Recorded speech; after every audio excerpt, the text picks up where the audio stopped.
Measures ni tu packing. Semua jenis ada semua. Kebun ni semua komplit.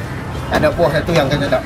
Kalau buah Penang lah. Kalau udang merah, Musaki dia memang macam ada orang kenal lah kan. Tapi yang Penang ni Holo dengan udang merah. Kumpul.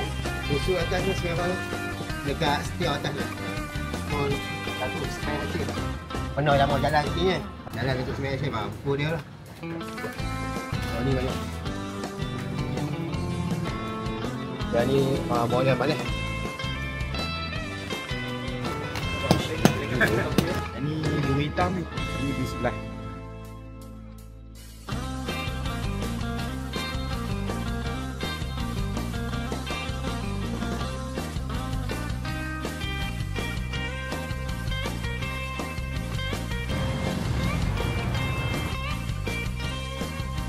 Kawan-kawan yang kenal kan, bila kita bagi harga special memang.